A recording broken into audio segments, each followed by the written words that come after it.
Hey, what's going on, everybody? You're listening to the SANE Show, the show about nothing and everything.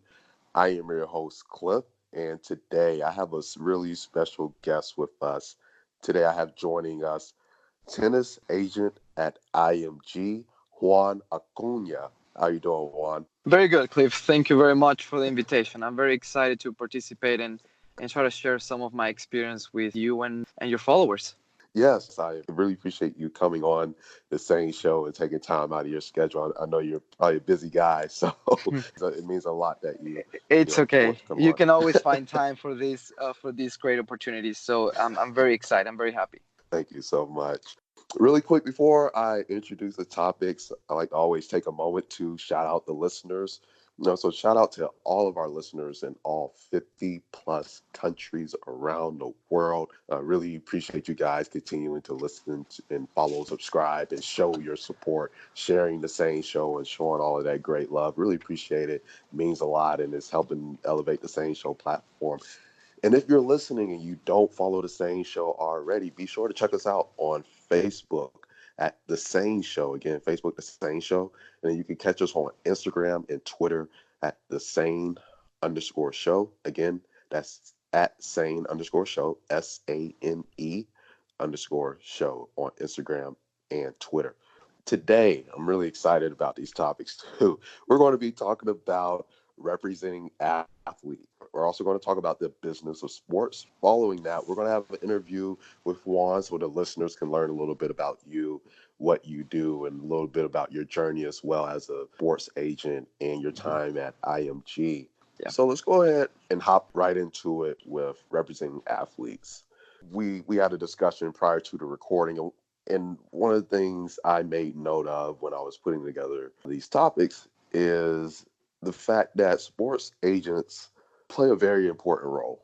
I'll be honest, and I told you too that I used to work with music artists, Hmm. so I understand it from that side, right? And Yeah. obviously, I have my ideas as far as agents and so on.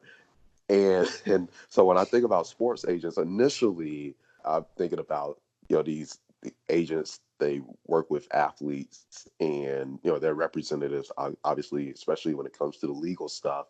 Hmm. And like they do a lot more. And when I kind of looked into it as far as how big of a role they play, I kind of learned that they deserve it, Hmm. especially when we talk about those that are high paid and earn those great salaries because they do a lot for these athletes, especially thinking like I was mentioning earlier about how NFL athletes weren't being really represented by agents until the 1990s. Right. And just thinking about how much money these franchises bring in Hmm. and how they were in most cases undercutting a lot of these players who Hmm. probably deserve more than what they were being paid. These agents help really come in and change the game and get those people what they deserve. So outside of football, agents play a very significant role when you look at the broader picture of athletes and representation. What are some of your thoughts around that? Well, first off, I was listening to when you were doing the shout out for the listeners over 50 countries. That's impressive. Congratulations on that. But yeah, I'm really happy to share some thoughts on this topic because it just personally, when I was a tennis player myself. To be honest, I never thought I would become a tennis agent. Tennis agent was never an option for me. It just presented itself, and right now I cannot see myself doing anything else. But it's so interesting, and I've come across a lot of people when I'm trying to explain to them what do I do. I can see them they're very surprised because they weren't expecting it. They had a complete different idea of maybe what an agent was, or they Hmm. at least they don't know the whole spectrum of the things that go behind the scenes, right?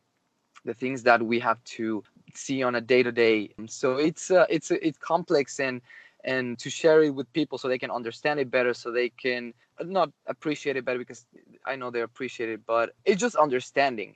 For me, it's great because it's such an interesting profession and it's fun, and I wish there was more people that growing up they say, you know what, I want to become a sports agent. That I think that would be something that for me would be a goal. Going back to the history of how sports agency began, and I think the first one started with, I think, golf. It was the trailblazer for this when Mr. McCormack signed Arnold Palmer, and that was in 1960, and we was just by a handshake. And after that, I think that was the first time that someone started looking out for the players' interest and dealing with the team owners, association commissioners that before they used to take advantage with all these athletes that didn't really know what was going on, and they just had to settle for whatever they had in front of them. So it was, for me, learning about this, how it all started, it just even special because he was a big part of IMG, the agency that I'm working on right now. And then with golf, then it followed tennis, and then it followed baseball. And I didn't know NFL was a little bit late in the game, but right now, then I think there's agents for anything. There's going to be agents Yeah. for, obviously, the video game industry is booming, and now it's important that all the bloggers, the influencers, the YouTube channels, so all that is now becoming part of this industry, which is very exciting because now people get to learning a little bit more.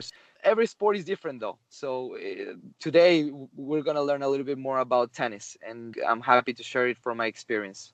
So that brings up a question that I have, because especially you talk about with golfers, and I appreciate the history lesson too. I did No not worries. know that's how, I guess that's what kind of birth IMG was, that relationship with Yeah. Mr. McGuire and Arnold Palmer. Like, that's Mhm. mind blowing. Yeah, no worries. So, because one of the things that came to mind for me while you were talking is with tennis players, because it's not like with other franchise sports, at least from my outside perspective, Hmm. where with the NBA, NHL, NFL, MLB, you have teams Hmm. and you have a roster of players. You know, you work with the general manager and the owner, maybe, and the vice president of player operations to try to come up with a deal. And it's Hmm. the same people over and over.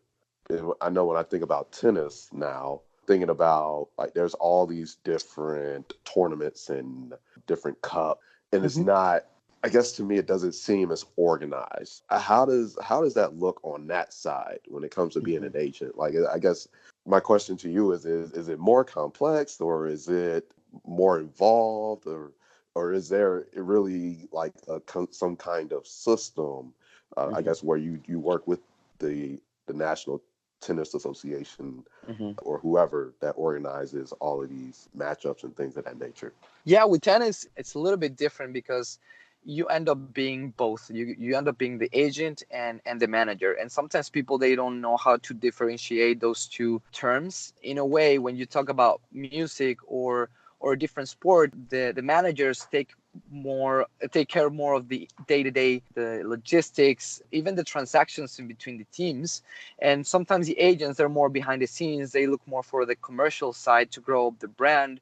They're more in the office doing the phone calls, trying to close out those deals, right? So, but in tennis, we do both. We try to organize the day-to-day for our tennis players and negotiate with every tournament that they play to try to see whether they're going to give them a fee just to participate, and which benefits we're going to be able to give them from the tournament. And you cannot do it for every tournament because some tournaments are just mandatory. For example, all the Grand Slams, the players have to play those tournaments. The Master Series, which there's 8 in the men's side, you have to. Those are mandatories. Therefore, you cannot really negotiate much with them. But when it comes to the lower tournaments, the 500 tournaments, 250, players get to select out of the schedule the whole year to see which ones they're gonna pick. And so then you start negotiating a year in advance already. You're talking to the tournament, whether it's in Mexico or in Europe or in Hmm. Asia. You tell them, hey, listen, the player I think would be great for your audience. We're talking at the same time with this other tournament that is on that same week. What can you offer? And so we're trying to level up everything, put everything on the table for the player, because at the end you also want to make sure that the conditions where he goes to play, even if is getting a big fee, you don't want to take the player and play somewhere or on a surface or like in a weather that he's not at his best. So it's Right. the one advantage or something I've been able to learn from IMG experience and all my colleagues in the agencies that you always try to, every time you talk to whether it's a brand or whether it's a tournament, you always try to talk from the player's perspective, meaning like it's not your decision as an agent, or it's not your personality that's taking over. So you always try to tell the third party, it's like, okay, my player thinks this way, to let me talk to him and see what he thinks, put this on the table, and I'll get back to you. So we try to not make any decisions on the spot, because we always want to make sure the player is comfortable around all these decisions. So, and it's also easier for us to try to negotiate, because they cannot just put us on the spot and try to get a decision out of it. We always want to run everything, of course, by the players, and so we have the time to get their advice, and we have the time to also ourselves, from our experience, try to see what's best for the athlete. Good stuff. You definitely sound like the kind of agent I would want to work with. Thank you very much. Yeah.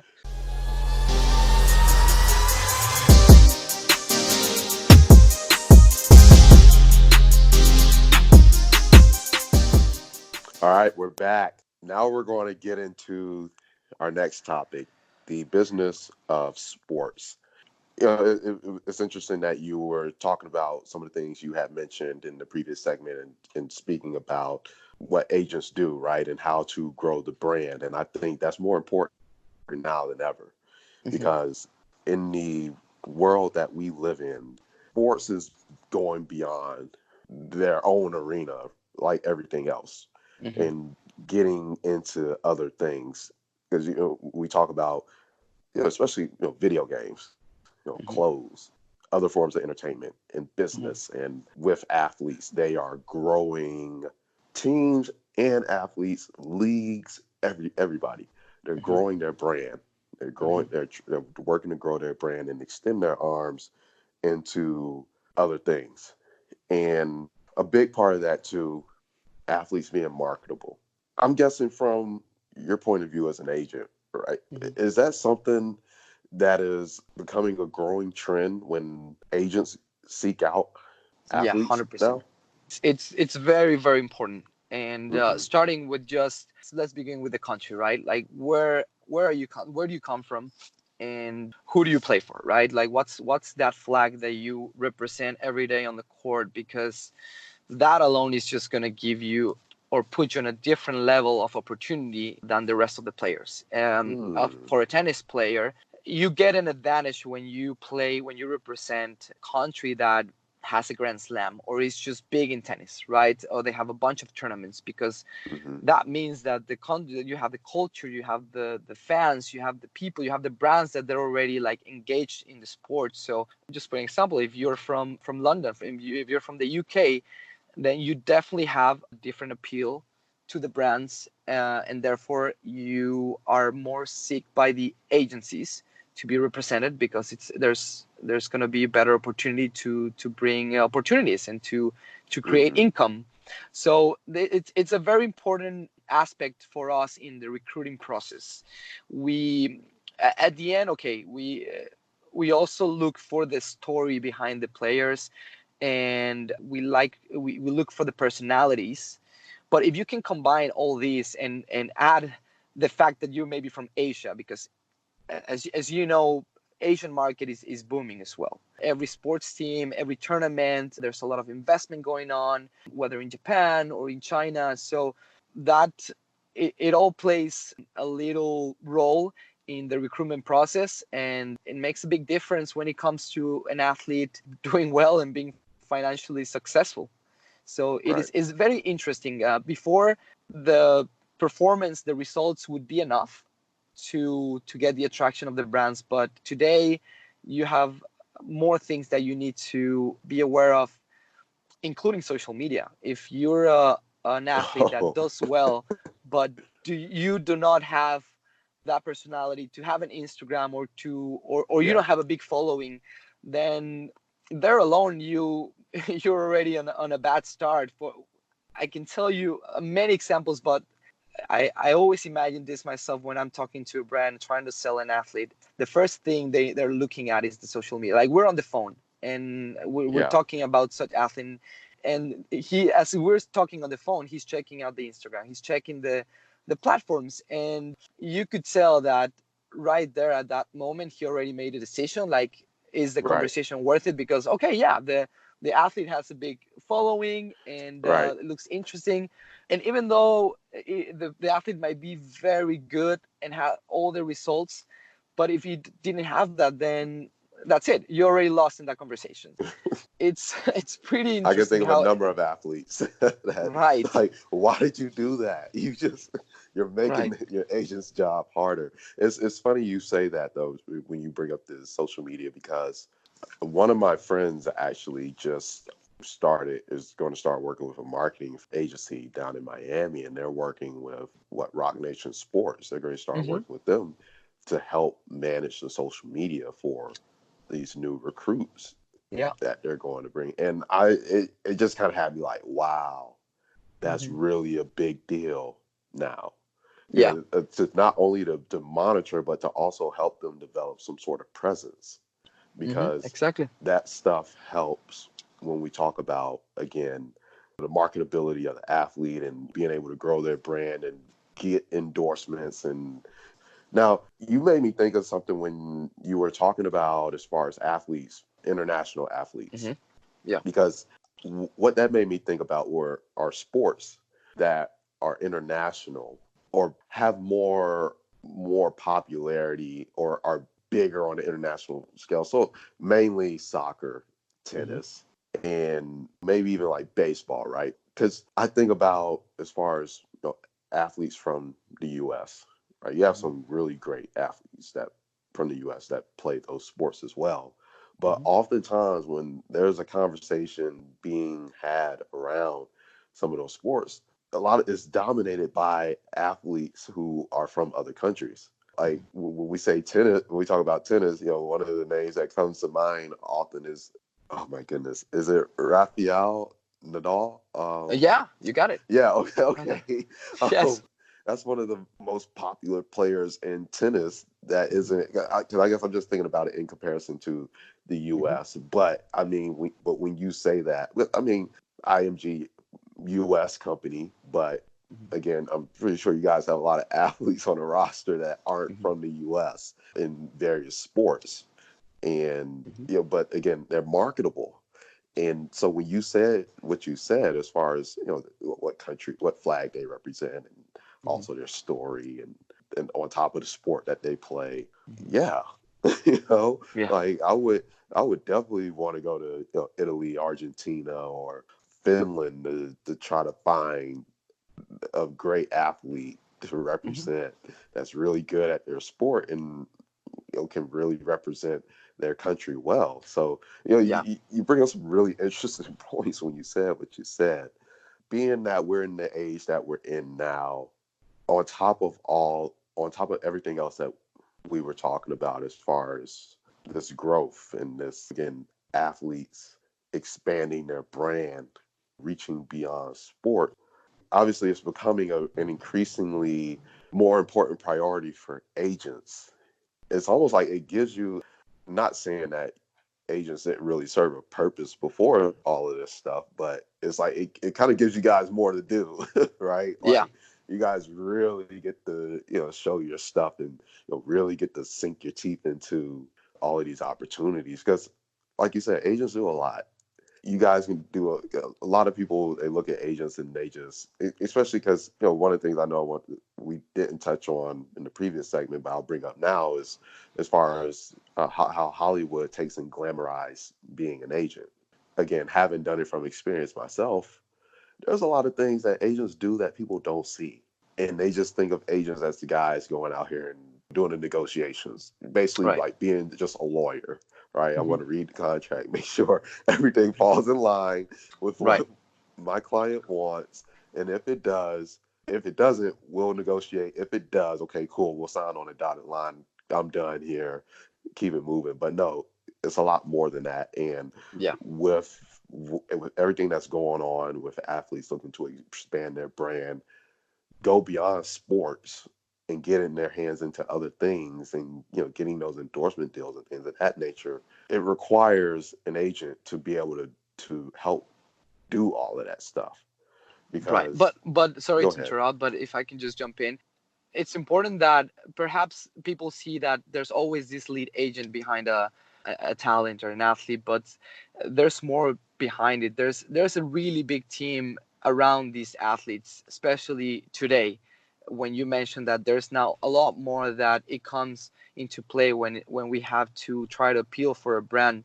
Sometimes these tennis players they have three agents. You have the agent that travels the world with the player. They have the agent that is based in the local country, that is constantly moving, contacting the local brands. You have the other agent that is doing the day to day. So it's really important that you put a team, a strong team around the athlete, that each person that is involved, it's really an expert on their own field, because like they say, you're always as strong as your weakest leg or your weakest link. So it's very important to know that it's not a one-man job. There's always a big team and a strong team behind a iconic athlete. If you mentioned Rafael Nadal, not don't work with him personally or anything, but I've seen his team, and there's a lot of people around him, and they do a good job, and everybody is just an expert on their own field. So it's important. That's something that we'd like to do.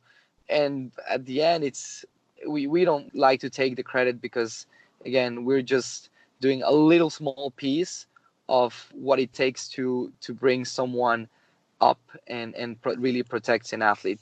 And I think agencies do it a lot. IMG recognizes sometimes the whole team behind it, and mentions everybody that was involved in opportunity, in a success story. So yeah, I'm proud to say that IMG does that and really recognize it. And also, side note, we have offices around over 32 countries, and our tennis division, Wow. we have agents that are basically, we cover all territories. So we have an agent that is based in China. We have another one in the UK, one in Brazil, two in LA, two in Miami. We have one in Australia, one in Spain. So for us, it's very important, because then that means that we can cover all the territories. My territory would be South America, and also the US. US is such a big and important market for us, of course, Mm. but South America, because I'm from Mexico originally, and I grew up playing tennis in Mexico, and so I was able to develop a very good network throughout my young career with a lot of the clubs, coaches, and tennis players in those countries.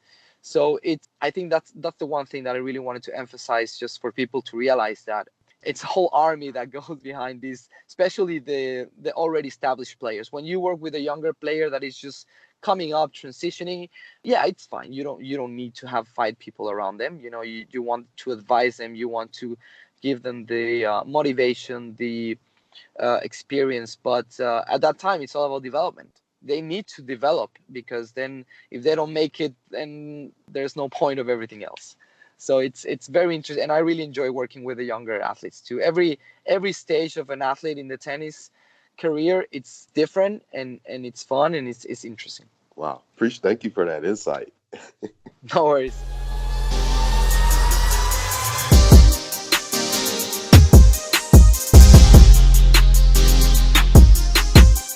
All right. Now for the interview. I'm really excited about this. Really been learning a lot from you, Juan. No We're worries. gonna we're gonna go ahead and dive into the interview so that the listeners can learn a little bit more about you and your time at ING, and also learn a little bit about how you go about finding your clients and your relationship with Mhm. them. So you kind of touched on this towards the end of the previous segment. What exactly led you to become sports agent? Yes, and thank you for that question. Actually, I did mention a little bit on the previous segment, because I was a tennis player myself growing up. My whole life revolved around tennis ever since I was 10 years old. Grew up playing tournaments, and try to become a professional. That was always my dream. So just having that in me really pushed me to try to do my best and stick to something, a profession that would somehow be related to sports and to tennis. And I was lucky to have a good opportunity with IMG Academy first, which is IMG Academy. You can argue that it's one of the best sports academy in the world, especially in tennis, big history in tennis. And so I was fortunate enough to get an opportunity there, and I was able to get to know some of the agents, start a relationship with the players, and opportunity came out. Again, I never thought myself as a tennis agent, but it was a good timing. And yeah, I guess my experience and network and Spanish background also played a role and presented that opportunity. I really consider myself a little bit lucky because I know a lot of people that, close friends that would try to now become agents, but it's a small business, it's a small world, and you could be good, but you also need to have a little bit of luck to have the timing of some Yeah. agency really looking for help. Yeah, that's very important too.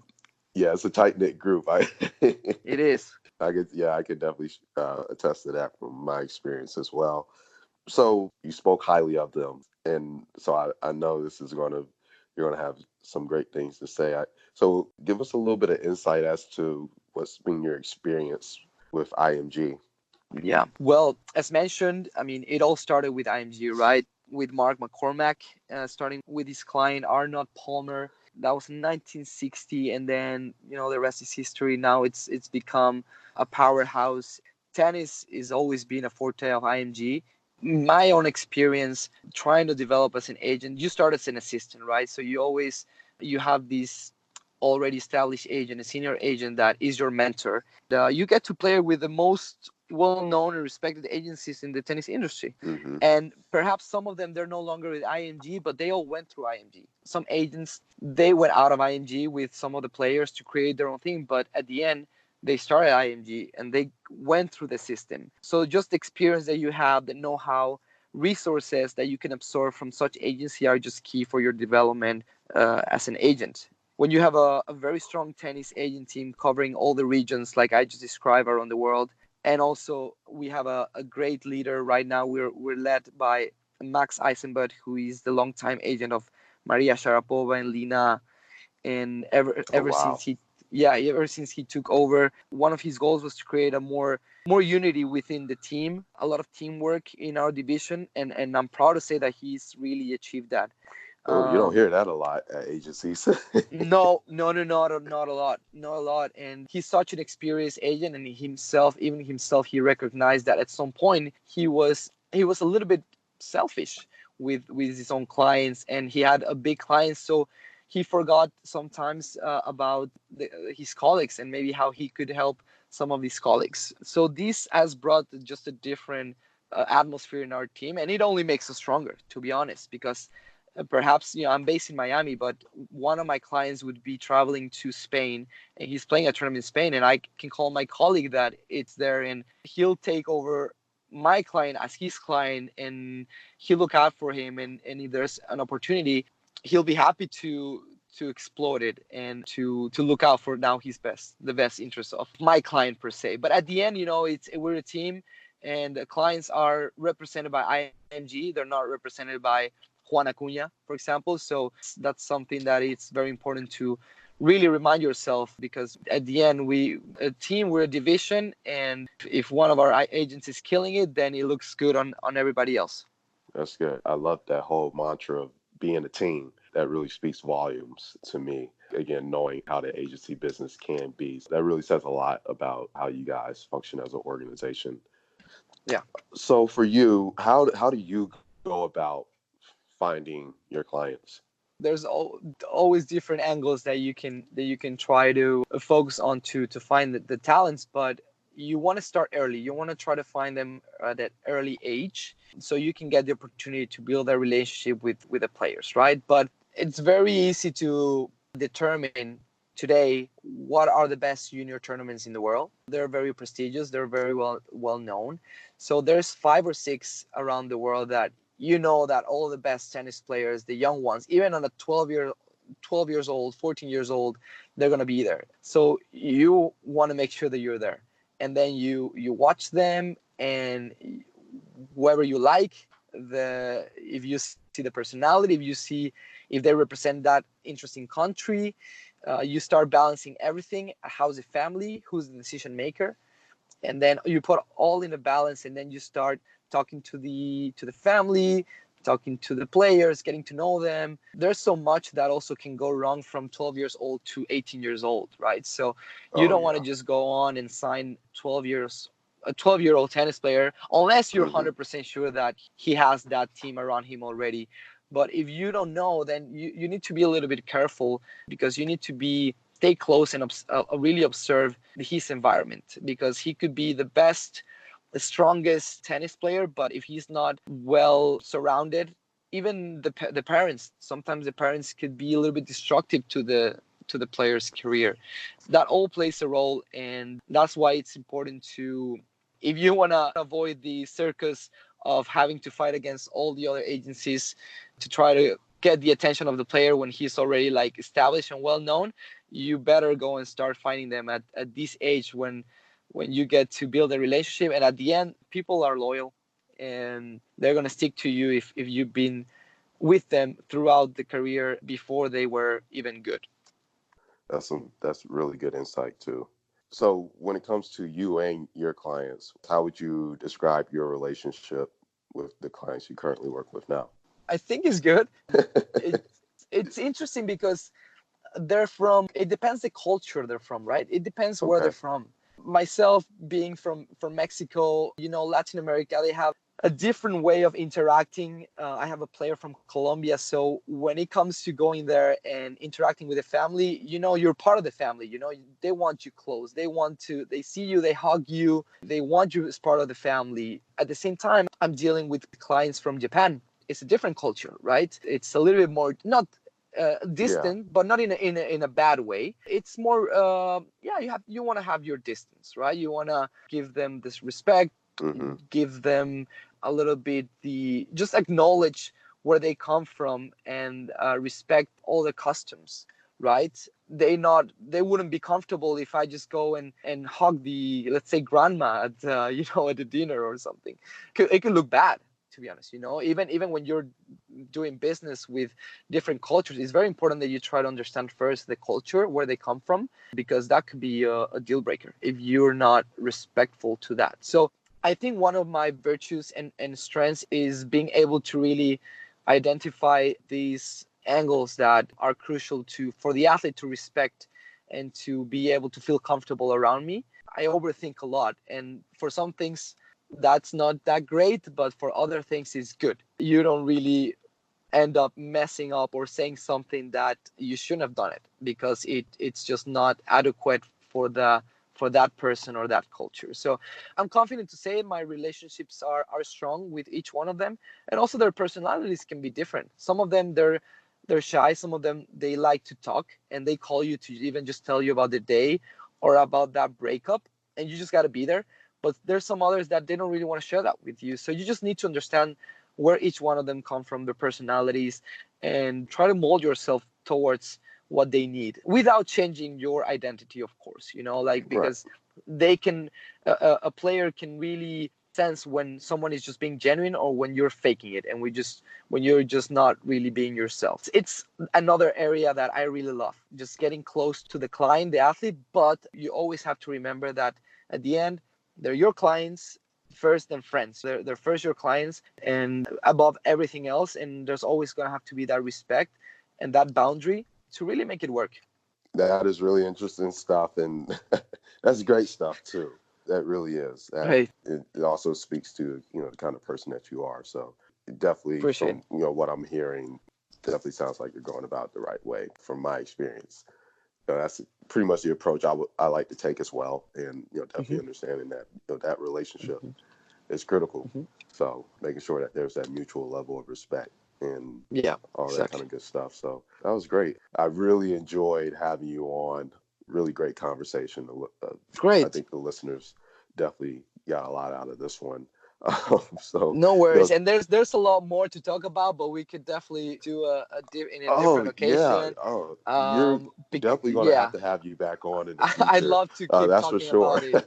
Yes, it's great. For me, it's fun. It's fun to really share with all the Yeah, people this very interesting profession that is still like not well known in yeah, out there, in the world. So yeah. it's good. Yeah, you definitely you definitely gave me a lot of great insight. I'm Great. literally over here just thinking like, wow, like this is, I don't think I've ever gotten this deep with Yeah. someone that is an agent. I've spoken with a lot of agents, but not on this level. So, to Great. have this conversation with you, like I said, very insightful. Definitely got my brain going and thinking about some things, and Great. again, learned a lot, learned a lot. So, I really, again, really appreciate you, taking time out of Well, your very schedule happy to, to hear that. you Really, really know, happy. Thank you very much for having me. And if I can yeah, make a recommendation, there please. is this the book where I also learned a lot from this the agent story. It's called Players by Matthew Futterman. There's that's the history pretty much of how the agency world started. With not only tennis but also the different sports. So Players by Matthew Futterman. It's a great book. It gives you a lot of insight and it's fun. You really have fun learning about this topic. Yeah, I had to write that one down. I'll definitely have to take and check that one out. Yeah. So yeah, thanks for that, and thank you again for coming on the SANE Show. Thank you for Um, the invitation. so you guys, you're listening to the SANE Show, the show about nothing and everything. Be sure to rewind and definitely take some notes, especially for those of you that are interested in getting into sports or interested in getting into the sports business, and check out that book too. So this is the SANE Show, the show about nothing and everything. And until next time, we're out.